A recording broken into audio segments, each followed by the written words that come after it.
ಜಮೀರ್ ಅಕ್ರಮ ಆಸ್ತಿ ಗಳಿಕೆ ಕೇಸ್ ಜಮೀರ್ ಆಪ್ತರಿಗೆ ಮುಳುವಾಗಿದೆ. ಜಮೀರ್ ಆಪ್ತರ ಬೆನ್ನು ಬಿದ್ದ ಲೋಕಾಯುಕ್ತ ಅಧಿಕಾರಿಗಳು ಬೆಂಗಳೂರು ಮಡಿಕೇರಿಯಲ್ಲಿ 10 ಕಡೆ ಲೋಕಾಯುಕ್ತ ದಾಳಿ ನಡೆದಿದೆ.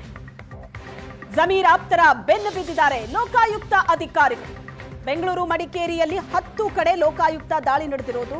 ಬೆಂಗಳೂರಿನ 5 ಮಡಿಕೇರಿಯ 5 ಸ್ಥಳಗಳಲ್ಲಿ ಲೋಕಾಯುಕ್ತ ಅಧಿಕಾರಿಗಳು ದಾಳಿ ನಡೆಸಿ ಪರಿಶೀಲನೆ ಮುಂದುವರೆಸಿದ್ದಾರೆ. ಜಮೀರ್ ಆಪ್ತ ಸರ್ಫರಾಜ್ ಖಾನ್ ಸೋದರನಿಗೂ ಲೋಕಾಯುಕ್ತ ಅಧಿಕಾರಿಗಳು ಶಾಕ್ ಕೊಟ್ಟಿದ್ದಾರೆ. ಬೆಂಗಳೂರಿನ ಹಲಸೂರಿನಲ್ಲಿರೋ ಸರ್ಫರಾಜ್ ಖಾನ್ನ ಮನೆ ಮತ್ತು ಅವರಿಗೆ ಸಂಬಂಧಪಟ್ಟ ಹಲವು ಕಡೆ ದಾಳಿಗಳಾಗಿದೆ. ಐಎಂಎ ಕೇಸ್ನಲ್ಲಿ ಮನ್ಸೂರ್ ಜೊತೆ ಜಮೀರ್ ವ್ಯವಹಾರ ನಡೆಸಿದ್ರು ಅನ್ನೋ ಆರೋಪ ಇದೆ. ಮನ್ಸೂರ್ ವ್ಯವಹಾರವನ್ನ ಆಧರಿಸಿ ತನಿಖೆಗೆ ಇಡಿ ಶಿಫಾರಸು ಮಾಡಿತ್ತು. ಇಡಿ ಶಿಫಾರಸಿನಂತೆ ಜಮೀರ್ ವಿರುದ್ಧ ಎಸಿಬಿ ಪ್ರಕರಣವನ್ನ ದಾಖಲಿಸಿತ್ತು. ಈ ಹಿಂದೆ ಜಮೀರ್ ಮನೆ ಮೇಲೆ ಎಸಿಬಿ ದಾಳಿ ಮಾಡಿತ್ತು. ಲೋಕಾಯುಕ್ತಕ್ಕೆ ವರ್ಗಾವಣೆಯಾಗಿದ್ದ ಅಕ್ರಮ ಆಸ್ತಿ ಗಳಿಕೆ ಕೇಸ್. ಇದೇ ಕೇಸ್ನಲ್ಲೇ ಜಮೀರ್ ಆಪ್ತರ ಮನೆಯನ್ನ ಲೋಕಾಯುಕ್ತ ಅಧಿಕಾರಿಗಳು ಜಾಲಾಡ್ತಾ ಇದ್ದಾರೆ. ಒಟ್ಟು 10 ಕಡೆ ದಾಳಿಯಾಗಿರೋದು ಬೆಂಗಳೂರು ಮಡಿಕೇರಿ ಈ 2 ಕಡೆ ಒಟ್ಟು 10 ಸ್ಥಳಗಳಲ್ಲಿ ದಾಳಿ ನಡೆಸಲಾಗಿದೆ. ಜಮೀರ್ ಆಪ್ತ ಸರ್ಫರಾಜ್ ಖಾನ್ ಮನೆ ಅಧಿಕಾರಿಗಳು ಜಾಲಾಡ್ತಾ ಇದ್ದಾರೆ. ಜಮೀರ್ ಪಿಎಸ್ ಸರ್ಫರಾಜ್ ಮನೆಯಲ್ಲಿ ಲೋಕಾಯುಕ್ತ ಅಧಿಕಾರಿಗಳು ಶೋಧ ನಡೆಸಿದ್ದಾರೆ. 4 ವಾಹನಗಳಲ್ಲಿ ಅಧಿಕಾರಿಗಳು ಬಂದಿದ್ದಾರೆ. 13 ತಂಡ ಮಾಡಿ ಸರ್ಫರಾಜ್ಗೆ ಸೇರಿದ್ದ ಮನೆಗಳಲ್ಲಿ ಪರಿಶೀಲನೆ ನಡೆಸಿದ್ದಾರೆ. ಸರ್ಫರಾಜ್ಗೆ ಸೇರಿದ್ದ ಮನೆ, ರೆಸಾರ್ಟ್, ಸೋದರನ ಮನೆ ಹೀಗೆ ಹಲವು ಕಡೆ ದಾಳಿಯಾಗಿದೆ. ಸರ್ಫರಾಜ್ಗೆ ಸಂಬಂಧಿಸಿದ ಬೆಂಗಳೂರು ಮನೆ, ಕೊಡಗಿನ ರೆಸಾರ್ಟ್ ಹಾಗೂ ಕಚೇರಿಗಳ ಮೇಲೆ ಲೋಕಾಯುಕ್ತ ಅಧಿಕಾರಿಗಳು ದಾಳಿ ನಡೆಸಿರುವುದು.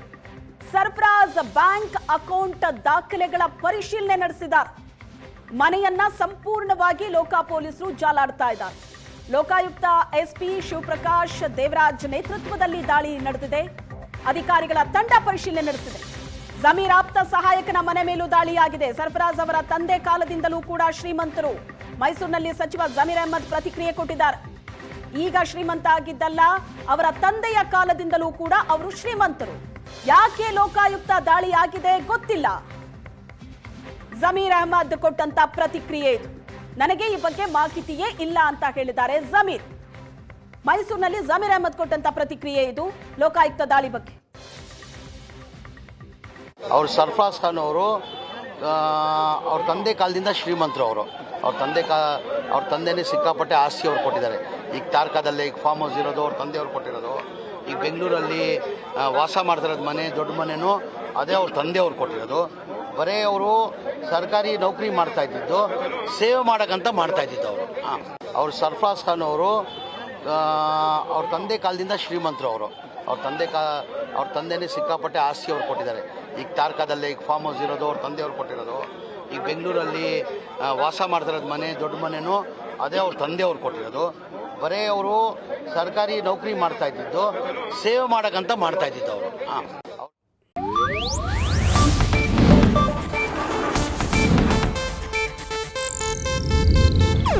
ಇದು ಏಷ್ಯಾನೆಟ್ ನ್ಯೂಸ್ ನೆಟ್ವರ್ಕ್ ಪ್ರಸ್ತುತಿ.